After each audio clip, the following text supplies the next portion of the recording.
Have you ever wondered how the British Parliament started ruling India, even when the East India Company was still calling the shots? Let's break down the foundation of British control in India through three major laws: the Regulating Act of 1773, Pitt's India Act of 1784, and the Charter Act of 1793. These acts didn't just change laws, they shaped Indian politics and governance for over a century.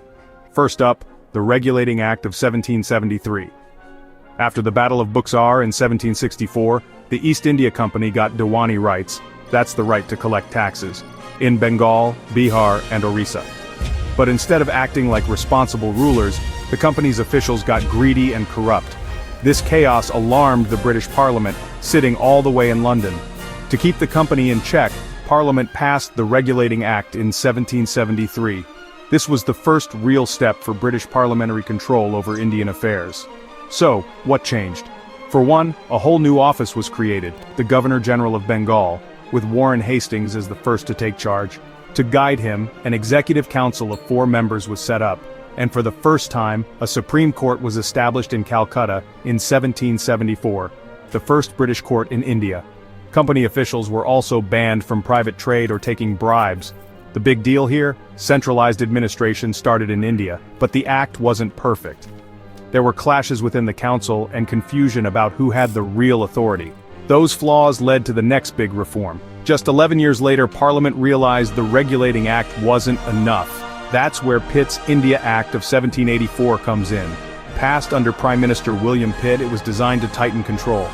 This act basically split power between the company and the British government, a system called dual control. Here's how it worked.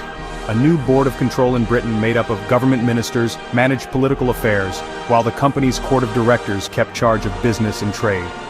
The Governor-General's authority over Bombay and Madras presidencies was strengthened, and for the first time the company was clearly made subordinate to the British government.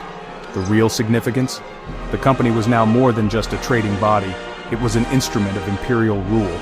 This was the true beginning of direct British interference in Indian politics. By 1793, the company's charter was about to expire, so Parliament passed the Charter Act of 1793 to renew its rule for another 20 years. What did it do? It kept the company's trade monopoly intact. The Governor-General got even more authority. He could overrule his council in special cases. And here's a key point. For the first time, the salaries of the Board of Control were to be paid out of Indian revenue. Indian wealth was now officially funding British administration. The Charter Act strengthened the Governor-General's position and established a direct pipeline from Indian revenue to British pockets. This was an early step in the economic exploitation that would define British rule. So what's the bottom line? These three acts, 1773, 1784, and 1793, transformed the East India Company from a powerful trading company to a puppet government controlled by British Parliament. If you're preparing for UPSC or PCS exams, remember, these acts show how British political control in India evolved step by step. They're crucial for modern history, polity, and governance topics in GS1 and GS2. Quick recap: 1773. First regulation, Supreme Court, Governor-General. 1784. Dual control, Board of Control versus Court of Directors. 1793. Charter renewed, Governor-General's powers boosted, Indian money starts funding British control. If you found this breakdown helpful, don't forget to like, comment, and subscribe. More UPSC Smart Explainers are on the way.